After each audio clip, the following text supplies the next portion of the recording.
Hi everyone, this is Bob Sorrentino from Italian Roots and Genealogy, wishing you a happy, healthy, and prosperous new year. Please enjoy our best of 2024 and don't forget to subscribe to our channel. We have some great plans for 2025, and if you would like to tell your story, contact us at ompinfo51@gmail.com. He took us to a farm. It's one of those where you farm to table kind of thing. So we went there for it was closed that day, but he opened it for us, and we were there, and we were like royalty, and we had the whole restaurant to ourselves, and we had this wonderful 8-course meal that was amazing. And after it was all over, the owner came out from the kitchen, and the guide knew him very well, so he introduced us. And when he told this gentleman that my grandfather was a sheep herder in Abruzzo, this guy, he just grabbed my hand, and he in Italian, because it was translated for me in Italian. He grabbed my hand, and he said it was an honor to have me in his restaurant. That the sheep herders are uh, I can't remember the words now. The sheep herders, like the core of the earth, like they were the most important. They provided the food. They took care of the food. They provided the food. I mean, he was larger than life. He was a big man, and he was just his eyes had so much warmth and love, and um, just made me feel like family, and made me really feel my grandfather in that moment, and how special my grandfather was. So, and all the farmers and all the sheep herders, and so yeah, that was pretty cool. That was. And that's the point. That's what people don't get. They when they say they want to go to Rome or they want to go to this place. That's the experience. I mean, we had the same thing when we went to Rito. They didn't know us from. They knew my grandmother's house, my grandparents' house, where my uncle lived. Uh, the priest spent like 2 hours with us in the church, just showing us around the church and telling us about the church. And they have the saints dressed in buff costumes. And that's like the younger generations and the probably third or fourth generation Italian Americans who just think that Italian American means a hit HBO TV show. That is, maybe there are nuances of culture that have to do with New Jersey culture, tri-state culture, which you can't deny. Like, we are a certain way from New Jersey. We do speak a certain way. We do eat a certain way. We do visit certain things. So the site now for me, and like my goal now, is to like reemerge and like kind of educate everyone a little bit more, reintroduce the education of Italian American. We have to respect the different layers of Italian American. So I'm first generation, yes. Am I closer to like those pieces of the way my parents came here, and those it's almost like the time capsule pieces? Yes, I'm closer to it. But I also have to respect the second, third, fourth, fifth generations, because these are the people who settled in the 1800s, their families, right? So they built America, as we say. It's like the Italians built America between like infrastructure and all those things. So I think the spark was, one of either my niece or nephew had a family tree, project or something, when they were little. And then that kind of sparked, well, what goes back further? Usually that's parents, grandparents. And then, luckily at the time, when it hit the interest, my grandparents were still around, that I could really ask them the questions about, who and where and all that stuff. So, before I really dug deep, I was able to ask about towns and things, and, and parents' names and things like that. So that, that was probably about 15 years ago I started doing all that. Yeah, and that's kind of about when I started. Unfortunately, I didn't. My grandparents were no longer around. My father was already gone. But that's what I tell everybody. That's the place to start, is with the grandparents. If you can, or older uncles and things like that. So where did they come from in Italy? So, my father's side, my grandfather parents were both from Tremonti, which is right in the mountain off of the coast, the Amalfi Coast. And then my nana's father was from Tremonti, but her mother was from Pietra de Fusi in Avellino.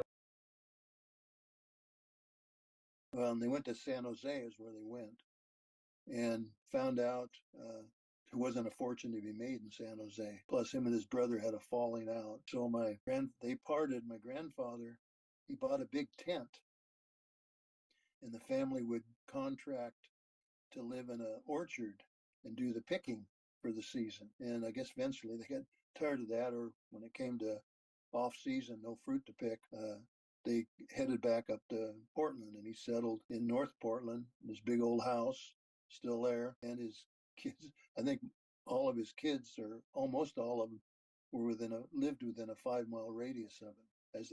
So I kind of grew up knowing my aunts and uncles pretty close. It wasn't just, we just didn't see them at holidays and stuff. Spent a lot of time with them.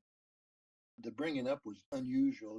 We like most Italian families, you get together on the holidays, but we got together a lot of other times too. I could stop in at their house, or I'd go on vacation with them, or we'd take some of our cousins on vacations with us. So it was different growing up from most of my friends. Oh yeah, no, the same thing with me. And that's a fascinating story, and coming from New York, we don't realize that there were so many different Italian enclaves, around the country. And when he settled in Portland, his brother also settled here and had similar number of kids. And I think he worked for the railroad initially, where a lot of the people from San Alejandro came and worked for the railroad out here, and either this around Portland or around centered around Spokane, Washington. A lot of the railroad centers, and so they could even use a train to go back and forth to visit each other, people they knew from the old country. And he, let's see, what did he found out? We started working for the railroad. They had a stove manufacturer in here that makes big wood burning stoves people use to heat their homes and to cook on. And they made those, and large part of them were some cast metal, and his job was to polish the castings. So he was known as a stove polisher. And I remember one time I had his polishing wheels. I guess you took your special polishing wheels and could to ply your trade wherever you were going to work. But he did that for years until sometime in the 40s he got colon cancer. And at the time, it was like a death sentence, but there was one doctor out here who would perform a colostomy operation, but it was considered experimental.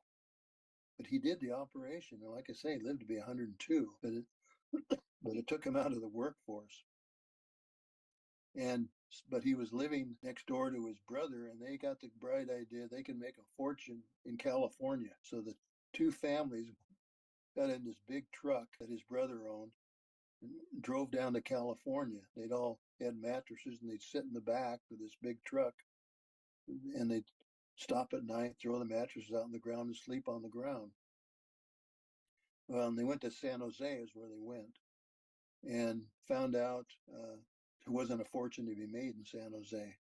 Plus, him and his brother had a falling out. So they parted. My grandfather, he bought a big tent, and the family would contract to live in an orchard and do the picking for the season. And they'd move from orchard to orchard, living in this tent. But one of the things about doing trips here and helping people like you and I have done to find our roots. And do you know that this is the year of tourism, roots tourism? You Yes, do know. yes, I do. Yeah, yeah. Good. Well, that's an ongoing process here to give money to comuni, like towns that have 5,000 or less inhabitants. They can apply for maximum of a 6,000 euro, what do you want to call it, fund, to throw on an event for either private groups or public to attract people to come to these borghi, B-O-R-G-H-I, Borgo, is a small village. They don't usually say villaggio, they say borgo. Or paese with a small p, or paesello, something like that. Not usually villaggio. And so it's been interesting because when I bring the travelers there, Bob, it's just interesting to see how they relax. They're like, wow, we didn't expect this. This is Italy. Because there's nothing iconic there. It's all folkloric music. It's all farm to table, no matter where you eat, even in a restaurant. There's something about the Italian-ness of that place that resonates, that if you look at the reviews that are subjective Google reviews, most of them have nothing to do with Rome and Venice and other places I brought them.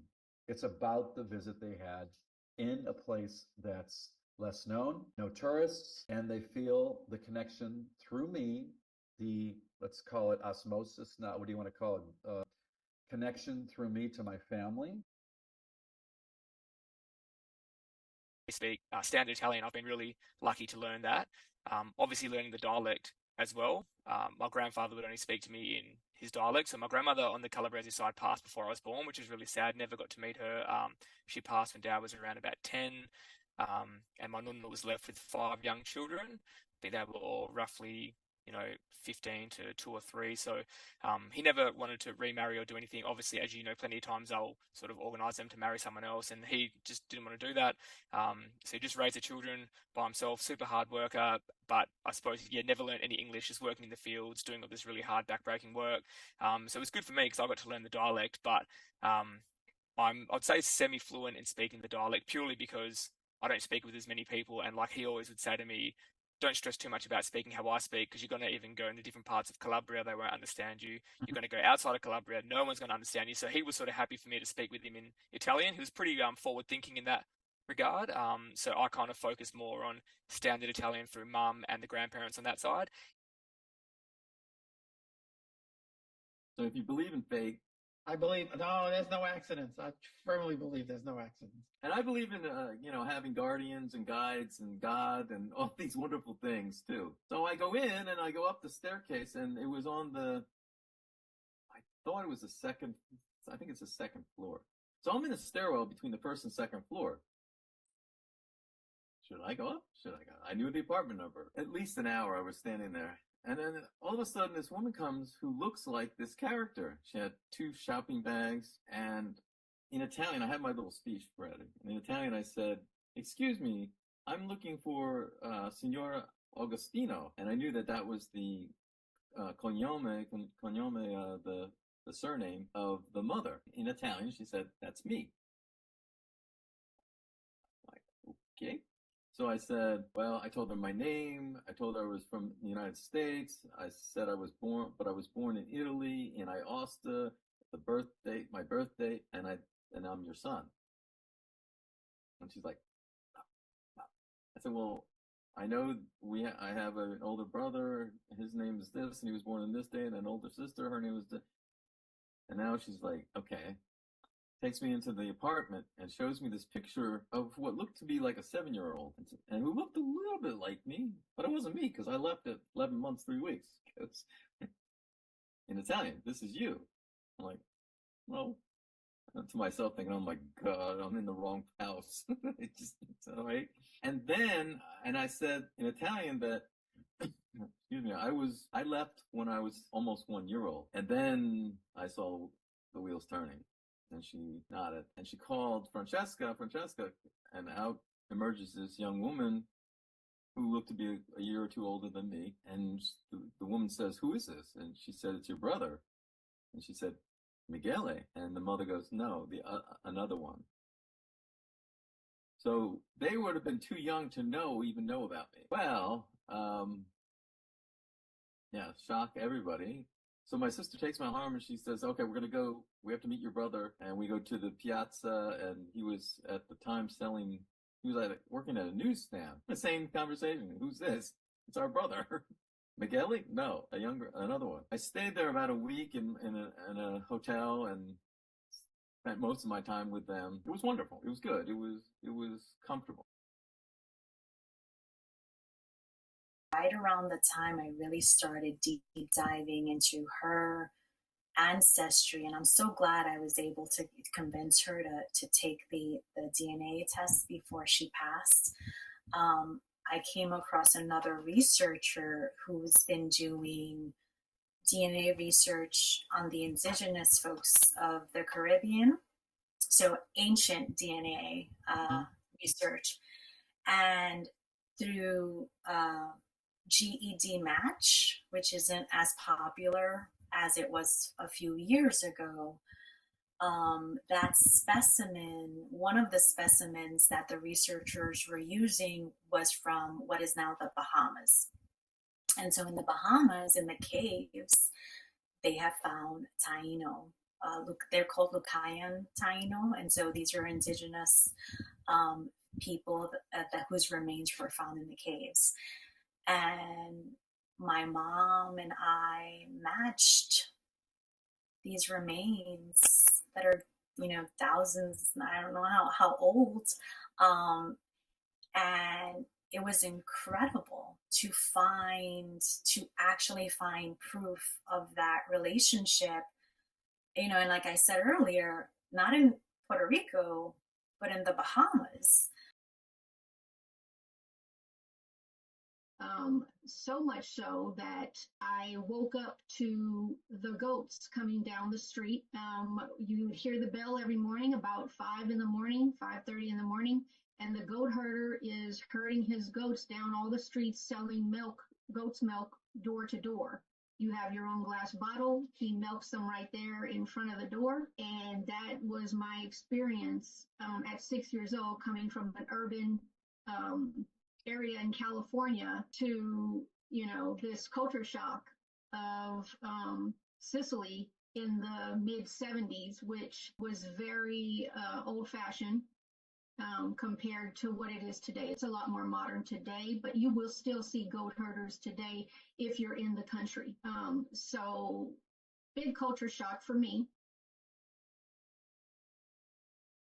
I wanted to tell you a funny story that has to do with my researching my dad's family history. When I was growing up, my family had a set of bocce balls, this wooden ones. They looked hand turned. I mean, it was the family's prized possession. And my father always told me that his grandfather, Nunzio Panavaria from Montemaggiore del Sito in northern Sicily, had brought them to the US when he came.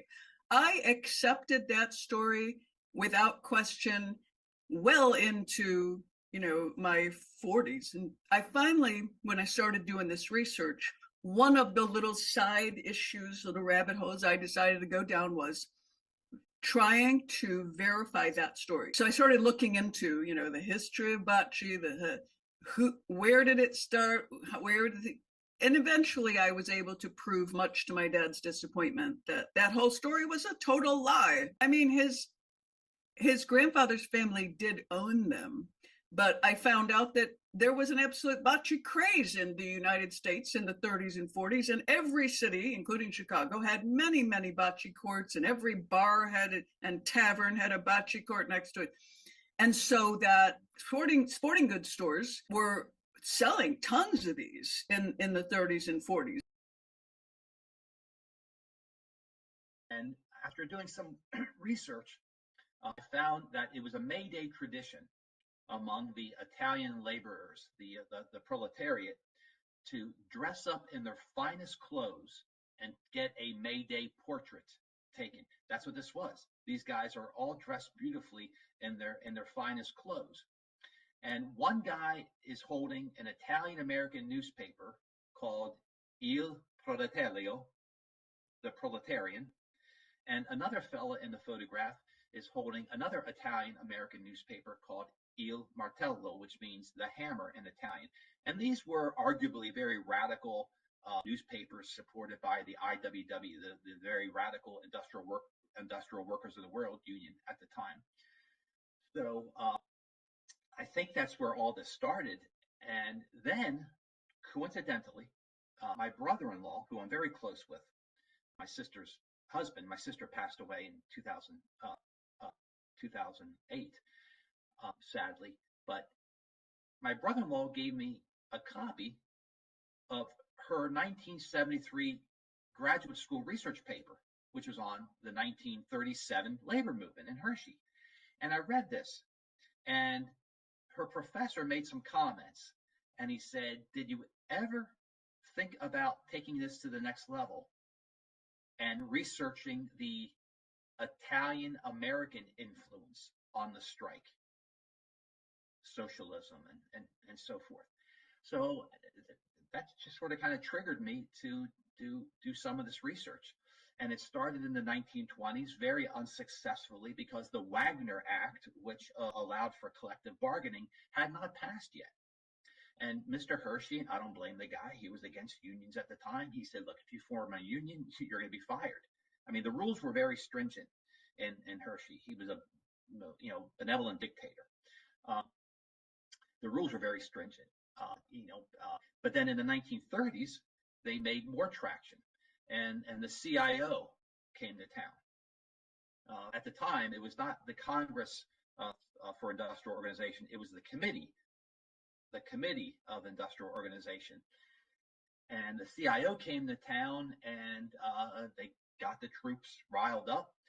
And at the time this all happened, they were protected by the Wagner Act. The unions certainly made some mistakes. There were numerous issues why they went on strike. For as good of a man as Mr. Hershey was, the pay was notoriously low. Now, he kept people employed for the most part during the Depression. There's no doubt about it. He did. He was building buildings, the beautiful, Hotel Hershey. I could go on and on, the things he did to keep people employed. However, what really got people going was that the pay was absolutely horrible, about 35 cents an hour at one point. And even for that time, that was very, very low. Yet he was investing several $1,000s a year per orphan in his school. And this really upset people. And that, coupled with the horrible working conditions from the supervisors who were lord and master in the plant, and then the overall sense of this paternalistic control over town, it got the workers to jump on board with the labor movement. And the Italians did not start the labor movement, but I think the Italians embraced it more than other people. Did they get maybe duped, possibly, by some of the labor leaders? Of course, because the strike in 1937 ended as a total failure. They did a sit-down strike. The workers took over the factory in 1937. Since then, sit-down strikes have been made illegal, but they took over the factory in 1937, and it happened on April 2nd. And although the strike did not officially end until a couple weeks after that, it effectively ended on April 7th, 5 days later, when the factory was stormed by company loyalists, local farmers who were losing 800,000 pounds of milk a day. Wow. Hershey Estates workers, those were the workers that worked for the Hershey entities that were not the factory. Okay. And they went in with weapons. I have behind me on my bookshelf, there's a club from the Hershey Lumber Company. And the estates workers and the farmers were told by the company to go to the lumber company and pick up weapons, storm the factory, beat up the workers, and vacate the factory.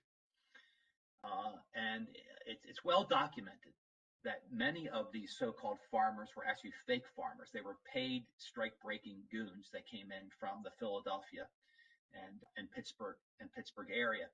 And I'm not going to blame anybody. This was very indicative of the times. It could have been far worse. We could have had a John Rockefeller here, or a Henry Ford. I think it was much more brutal than what we had here. But nevertheless, at this time, Milton Hershey was up in age, and some people say, "Well, it wasn't Mr. Hershey; it was his management." Well, nothing happened in this town without him knowing about it. The state police, their barracks were located 3 blocks from the factory. The state police did not show up until 30 minutes after the violence ended. I'm sorry, that was no coincidence. You know, they made the workers, Italians and non-Italians alike, walk through a gauntlet, and they beat the heck out of them as they left the factory. There was also a blacklist. It's highly guarded. It's extremely confidential. I have snippets of it. Even today? Well, the blacklist was created back in 1937. I was given the original blacklist. I handed it back to the owner. I keep the source anonymous. I cite it in my research as an anonymous source. My auntie, who God love her, died in 2006 at the age of 96. She was actually a few weeks, 6 weeks before her 96th birthday. She told me an interesting story that she was in the my nonno's orto, which is the vegetable garden up on the hills, and she was collecting figs from the fig tree. So she's on a big branch. This fig tree was 200 years old, so it was massive tree, thousands of figs everywhere. And she had an apron with pockets in it. And so she was reaching out and grabbing the fruit, putting it into the pockets. And all of a sudden, she hears an explosion. And something whizzed by her and the leaves fell. And all of a sudden, all hell broke loose. And she said she could see men on either side shooting at each other. And later we realized that it was when the Allies had arrived in the village and were pushing back Nazis. They were actually having a combat in Nonno's orto. And she stayed up in the tree for hours and hours, and she was scared and crying. But then later the soldiers helped her down, the Allies helped her down. And she said all the figs she had in the pockets were squashed, and because she was hanging on for her dear life. Now, they're things that you and I have never had to go through. But what's really striking in that image, and I think it's from 1920, and I just found that picture probably a month ago when I was going through an old hat box at my aunt's house, my old grandmother's house. In that picture, one of the small children down below has a cigarette in his hand, and he's no more than 3 years old. And he has what looks like knee protection, and old clothes that you would imagine he needed because that kid probably worked in the mines, and they used the small children in the mines because they had these small tunnels. They had to put a big sack of sulfur rocks on their back, and they had to crouch and get through these long tunnels in, crazy 110, 120 degree heated conditions. So, that's kind of, just imagine coming through, number one, growing up in those conditions. Number two, working in those conditions as a child. And that's what you're expected to do to help support the family at that age. But then imagine a brother and a sister growing up and watching 8 siblings, be born. You enjoy their company, you get to know them, you become to love them, and then 8 of them pass away in succession. I just can't imagine the kind of, what that does to a person. And I learned that when I came across this story. And again, it's South Boston where my dad landed, his family landed, Carson Beach in South Boston. They created a pen, if you will. They didn't want to imprison all these guys. It was like 1945. Technically, they were still POWs, but they were kind of using the Italian POWs for labor in Boston to do certain projects. They were really good at that stuff, right? They worked like animals, I imagine. So what they did is they created these pens, kind of outdoor pens on the beach, and allowed these guys to, have a place to assemble. They couldn't really leave the pen, but they could stay inside. And they ended up, as you read through the stories, trouble started happening. They were playing soccer. They kept kicking the soccer ball over the wall. They were getting in fights with the locals. They were doing inappropriate things with some of the females in the area. And eventually there was a murder. Somebody got stabbed, and they had to do something with these Italians. So what they did is they found a place where they couldn't get in much trouble, and that was the small island just off the tip of Hull. It's called Peddocks Island. And it was actually used by Leonardo DiCaprio in the movie he did about the insane asylum. I forget the name of the movie, but they filmed it, some of that stuff there, and it's a really cool island. And anyways, they created a POW camp on that island.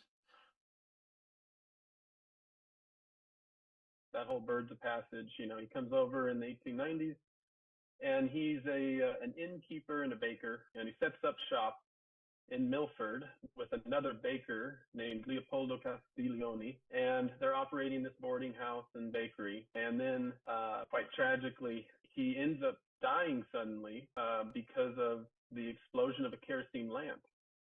So I've got these news accounts that are talking about how this kerosene lamp explodes, ignites the bedding, he wraps it all up and runs outside, to save the structure, and then ends up dying from the wounds that he gets, probably inhaling, like and inhalation burns. So he dies, and at the same time, his family had already been sent for.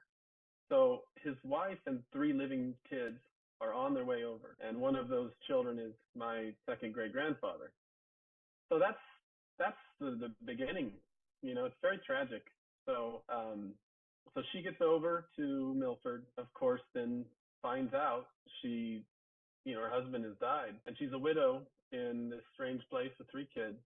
So later directories have her attached to that boarding house, and then within a very short amount of time, she marries another widow named Bernardo Castellini, and he had 1 living daughter who also came over on her own later. And so they're living together in the 1900 census, and his daughter and her son end up marrying, which was not wholly uncommon at the time. They're step siblings, they're a little older, at the time that their parents then are getting together. But that would be my second great grandfather and grandmother, and how they met and everything. And then my second great grandfather, the business from then on was he became a foundryman, and he worked in several areas, along the East Coast. And then when they eventually made their way to the West Coast in the late 20s, he opened up a foundry in Riverside, California, and then several of his sons worked in the foundry. So my great grandfather ends up opening his own foundry, ends up being very successful with it. It's in Redondo Beach, and he casts things for the Marine application during the war. It's he had military contracts. He's got castings kind of all over, and that's been fun to discover through my relatives. Oh, did you know the bells over here? We think those are something that your great grandfather made or something. So yeah, I would say the foundry in our more recent history was the most impactful, professionally, of what the family did. And then even back in Italy, bakers, innkeepers, more modest, professions. Well, it's great to be able to piece all of that together. And, even back in Italy to have, to be a baker or to, have some kind of trade or something like that. Well, that was pretty good, because it was basically an agricultural, country way back then. But yeah, that's cool to be able to piece that all together and then to get some insight into where some of these things may be. Have you been able to get your hands on anything that from the foundry from the 20s? You know what? Yes, and it's only a little bit. But again, I live close to where all these things were. So one of the things I love doing is incorporating travel, any excuse to travel, with some connection to that place. So if I hear of a possibility, that, oh yeah, there's something here, I'm making the trip. So there's an historic hotel in Riverside called the Mission Inn. She was Proietta, an abandoned baby. And when I started looking into some of her documents, I saw in her obituary that one of the people that had died prior to her was claimed to be her brother. And so how do you know if you're an abandoned child? How do you know who's your brother? And so I started contacting people with that same last name through Facebook and trying to find out if anyone knew more of this story. And a lady from Italy responded to me, and she said, try to bring it up on my screen. She said, it's definitely, we are definitely related, because the story is, there's a wealthy landowner in Matrice. Matrice is just outside of Campobasso, that unfortunately had a number of servants, and the rumor was that the wealthy landowner or one of his sons had children with one of the servants, and each time they had a child, they would take it to Campobasso, and there's a wheel where they would place the baby, and anonymously the nuns inside of the church. I think it was San Antonio Abate. It's one of the churches in Campobasso. Would take the wheel, turn it, take the baby, and then give it to the mayor, who would assign the baby to a family to raise. And usually it was a couple, a woman that had recently lost a baby that could still provide nourishment to a newborn. So that's the story she told me. You know, the cousins that I just found up in New York, it was basically a Facebook group. You know, they posted, "Hey, does anybody have information on such and such?" I go, "Hey, it could be a relative of mine. I have some of those names." And sure enough, it would have been my great uncle Celestino. You know, that's who she was researching. And here I have pictures of Celestino and his son and my grandfather. And it's just so fun how people will get connected and can compare. You know, I would love to see some, you know, if I found that relative that would have other pictures of my grandfather, you know, because you know, we don't have a whole lot. Well, yeah, you know, and I find, you know, when I do come across, you know, a photo, I like almost sharing it with other people as much as I was for me to find it and say, "Hey, look what I found." You know, I found a picture from here, there, or wherever, and you know, people, "Hey, gee, I never saw that photo before. Where'd you get that?"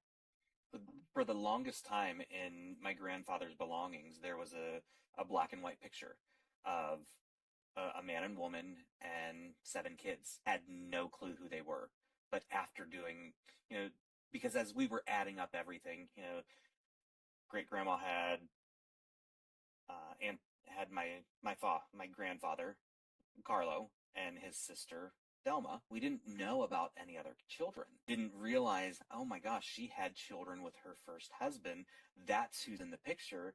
Then we kind of figured out, wow, this is great grandfather Antonio and great grandmother Paulina, and these are all the kids, and the baby on the lap is my grandfather. Mm. You know, it's just so fun to have those discoveries. And you know, as I posted some of those pictures, it was very interesting because a lot of the comments that I was getting was, well, judging by the picture, it looked like whoever is in the man of the family looked like they were very wealthy. And I'm like, well, that doesn't sound like our family, but you know, yeah. Unless you were on the farm and you had them all working. Didn't realize, oh my gosh, she had children with her first husband. That's who's in the picture. Then we kind of figured out, wow, this is great grandfather Antonio and great grandmother Paulina, and these are all the kids, and the baby on the lap is my grandfather. Mm. You know, it's just so fun to have those discoveries. And you know, as I posted some of those pictures, it was very interesting because a lot of the comments that I was getting was, well, judging by the picture, it looked like whoever is in the man of the family looked like they were very wealthy. And I'm like, well, that doesn't sound like our family, but you know, just how they presented themselves, their clothes, their you know, a lot of times, you know, exactly what they were wearing, you know, back then. And it looks like they had quite a good paying job, you know, back in the day, and they would almost have to support 7 children back then. Yeah, I suppose so. And of course, they all worked. My grandparents all worked in the textile mills. That's all was in the area. It was in the north, what they call the north end of Providence, which is primarily just this side of North Providence, but an area called Wascott, and the Wascott mills, the Steer mills, Geneva mills, etc. Woolen textile factory. It was hard work, and those are the jobs that were available to them. You know, my maternal grandparents came here, and my grandmother at a fairly young age, I think she was 9 when she got here with her mother, and to meet her father here, who had already been here for about a year. And then my father's side, they came over 1905, and they went to Vermont originally. They ended up in Vermont because they had relatives there that are already working in the mills in Burlington area. And finally, you know, of course, like my uncle used to say, well, they were gypsies. Anybody had 10 cents more an hour for a job, they took it. And they moved. I mean, they were just opportunists, and which is the reason that they came here in the first place, to have an opportunity to make their lives better. So anyway, eventually I'll end up in Rhode Island, still working in the mills. Although my grandfather, my Chacha grandfather, he was one of the very few Italian, I think, came over, was pretty well educated through a secondary school education, and already spoke English and read, read and write English, etc. when he got here. Had a background in chemistry, but couldn't get a job as a chemist. Didn't have. He had to work he worked as a weaver in the mills. So, you know, finally he ended up working for a dye company doing chemistry later on. But you know, it's interesting that they had to take jobs whatever was available, as you probably well know in your history, in your family, same thing, you know. Yeah. So, I don't suppose you know Dr. ItalianRootsandGenealogy by any chance, do you? Because he's from Providence, and he writes. Oh yeah, Ian Shelley, yeah. Yeah. I went to school with some. Yeah, I interviewed him. Boy, it must be at least 3 years now. I remember that interview. Yeah, and then also Dr. Iannuccelli, I knew very well as well. Yeah. I find the more I do genealogy and DNA research, the more I'm amazed at how small the world is and how much we have in common with each other, no matter where we were raised or our backgrounds. It's amazing. So yeah, I grew up in East Harlem, and my mother was from Ponce, Puerto Rico. She passed away in 2019. And my father was a big question mark for a long time. I understood he was Southern Italian. So I was under the impression I was also Sicilian.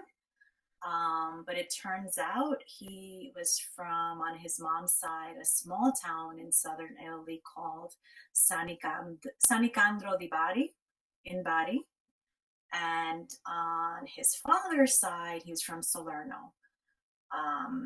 And it's been an interesting journey learning about who my father was, and my Italian side, and I then also researched my Puerto Rican side, and so I discovered I'm related to your wife, and I'm here to share my story because I feel like we as a society don't talk about that side of things so much when you have an unknown parent. Yeah. So, I mean, is it okay to ask you what happened now with your father? Sure. So, like I mentioned, I grew up in East Harlem, and my mother had moved from Puerto Rico to East Harlem back in the 60s, and she was the first person in her family to do so. She came completely alone. And it's a story about a gentleman that's watching his wife make a ham. So she has it on the counter on the cutting board, and she cuts off one end, cuts off the other end, and then puts it in the pan and throws it in the oven. And so he scratches his head and says, but honey, why do you cut the ends off of the ham? She said, well, my mother taught me how to cook a ham like that. That's how I do it. You'll have to ask her. So he calls his mother-in-law and explains this, why, your wife, your daughter told me that you cut the ends off of each end off the ham before you cook it. Why? Does it make it taste better or something? She said, well, that's how my mother taught me, and that's just how we do it. You'll have to ask her. Now, luckily, Grandma's still around. So he calls his wife's grandmother and explains the story about this mysterious cooking technique about cutting the ends off of the ham. Well, she thought that was hysterical, and she laughed, and she said, oh, honey, my pan is too small. So sometimes we might have a tradition that we think is very profound, when really it's something as simple as that. But no matter what, whether it's something silly or something deep and profound and meaningful, it's so important to carry on these traditions. And things like that gives us an opportunity to talk about them, to talk about our grandparents or our aunts and uncles. And I feel that we need to do that as a way of honoring them, not just remembering them, but honoring them. We live pretty cushy lives, especially compared to what they went through. And just think about the sacrifices that they made so you and I can be where we are today. So as we keep their story and their memory alive and we pass it on to the next generation, that's a way of honoring those sacrifices. Well, yeah, and that's a good point. I remember my mother's sister, older sister, saying at Christmas they got an orange. Yes. And that was a big deal to get an orange. That's right. And my mom, she didn't, her sister, her oldest sister, I guess was maybe 15 years older than her or something like that. Mm-hmm. My mother never got a doll to play with until her sister actually went to work. Wow. I believe it. Yeah. So, we're talking, I guess 1933, 34, somewhere around that, right. But people don't realize that we've come a long way, and it wasn't easy for them. I have a daughter, and goodness knows she's on many programs because I use her as an example for all sorts of things. But I said to her one day, I don't understand you. She's a physician. She's super smart, but she cannot hear two people at once. She can't have this kind of a conversation. She shuts down and you can watch her glaze over. And I said to her, this is ridiculous. I want to understand this. What's going on? Now, she's my adoptive daughter. I adopted her when she was 4 years old, actually going on 5. And I said to her, let's go back. When did you first realize that you couldn't do that? And we went all the way back to the day after her 4th birthday. And the day after her 4th birthday, she was sitting in her room. Her mom and dad had put up bookshelves for her. Her mom had helped her and she was very sick. She had breast cancer. And they were in their bedroom, and my daughter says she heard a gasp, and she knew it was her mother's last breath. So she runs out of her room, and she stands in the doorway looking at her mother on the floor. So I asked my now ex-husband, but I was married to him. I said to him, do you not remember this with Shanae? And he said, how is it that she remembers her mother's last breath, but she didn't hear me screaming? So I go back to my daughter and I say to her, this is what happened. She says, I couldn't listen to that, Mom. I had to concentrate on my own mom. He was safe. She was not. I couldn't listen to two things at once. There it is, all the way back there. So when we have very anomalous things or idiosyncratic things, you don't want to shut them down. You want to go and take a look, because something important has happened and it's wiring your brain and it's affecting your body and it's part of your emotional DNA. And my dad was born and raised in Tiano. He came over at 27 years old. Yesterday was 27 years that we lost him. And so I just started last year kind of digging into ancestry and heritage and when we were growing up, my siblings, my dad always used to, and when we were growing up, my siblings, my dad always used to talk about his parents, particularly his father. His name was Antonio. Antonio was an only child, and he lost him during World War II. My dad was extremely young. He was the oldest son and of 4 children. And during the war, my dad and his siblings were in a trench, and he always told us the story that his father went back to the home, small village, and walked back to the home to check on a pig so that the Germans wouldn't take it, because it was late October, actually October 31st, we were told. And he was going to make sure the pig was okay and it didn't squeal, and he was going to go feed it so the Germans wouldn't take it because it was their food for the winter. And that was when the Germans killed my grandfather right at the door of his house. That was the story. Well, all of a sudden I put in my grandfather's name, and up comes all these articles about him. I was actually searching, to see, when he was born and anything on his parents, because I knew about my grandfather. And I shared with my siblings, I'm like, oh my gosh, Grandpa didn't go to the house to feed the pig. I said, Grandpa actually fought the Germans off in the war. It says here on this paper that he was actually killed by them, and killed during, the time that the war went on. And his name is written on this paper, this document from the army, along with 7 other people. And my siblings were like, you're kidding. Do you think Dad knew? I said, I don't think Dad knew. I think that was the story they told him because he was so young and they didn't want to traumatize him. He was already traumatized. And my father heard the people in the village screaming, Antonio Ciambella, Masada, Masada, Antonio Ciambella. And my dad was going on 15 years old, and he had a stray bullet had hit him in the leg. The bullet never came out of his leg. He always had a gunshot wound in his leg that had healed. And he got picked up by a concentration camp truck right after he heard his father had died. And they made him get on the truck. And my father, from the ages of 10 to 12, lived with monks because he was naughty, and they put him there to learn and to study. And so my father knew 5 languages because he studied with the monks.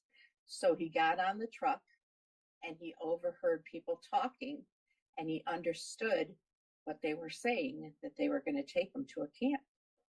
So this is October 1943. So my dad said there were 2 little girls on there about his age, and he tried to get them to get off, and they were Polish girls. And he said they would not leave the truck. So when the soldiers stopped about 300 kilometers, he said, to go get gas, he jumped off the truck and he hid behind a tree. And 2 nuns found him, and they put him in a hospital, a church hospital. And he was full of bed bugs and sores, and he was gone for about 3 months. He said his mother must have thought he died. They brought him back home. By then, they had buried his father. And, life went on. His mother actually, I have a picture of his mother actually, I believe I sent you, that his mother had to wash the uniforms of the soldiers to make money. Later on, they opened up a little gas station during the war, but she washed the uniforms of the soldiers that killed his father. Finally, my father was able to save enough money to purchase a home and pay for our trip from Naples to New York Harbor in 1960. And that's when I finally met my father for the first time. I mean, I was months old when he left. So it was certainly an experience. So we made that journey from Naples, Italy to New York Harbor. And during the month of March, it was cold as heck. My mother and sister were seasick from day one. So there I was, I don't know what the heck I was, but I was on my own. I would have to get up, walk around the ship, and I'd have my meals upstairs while my mother and sister were just confined to our cabin because they just could not make it. But thank God we did make the trip over. It was on a ship called the Augustus, and it was 10 days of one heck of a trip, and embarking in from Naples, Italy, and we made it to New York Harbor, and I'll never forget, because there it was. We got it very, very cold March night, and traveled from New York Harbor, meeting my father and my uncle, and we went to our little home that my father had bought and purchased, and that's where we lived all the way up and through college. But a most interesting travel. So what did you think when you saw the Manhattan skyline? At the time, to be honest with you, I was so tired, and it was breathtaking because I was cold. All I could see was a ship, and I was a little frightened because in our hometown, oh goodness, we had no buildings, we had nothing, we didn't have ships, we didn't have anything. It was overwhelming, to be honest with you, and I was frightened, I was cold, fatigued. So it was a combination of feelings. But to give you an indication, we lived in a small, modest home. When we got to our house in Long Branch, I suddenly had my own room, which was a first. I never had my own personal room. I mean, in our hometown, there was just one bedroom, and all of us slept in the same bedroom. We did not have running water in our house. We did not have a bathtub. We didn't have a shower. We had an indoor encased bathroom where we had a large cistern of water, which we would bring indoors from the well. And here in Long Branch, I had my own private room. My sister had her own private room. My parents had their own private room. We had 2 floors, running water. We had heat. We didn't have any of those things. It was mind blowing, from modest beginnings to suddenly a whole vast array of amenities that I was not accustomed to. So it was overwhelming. I think that's the best word that fits that. And as a little person, oh my gosh, it was one heck of a trip.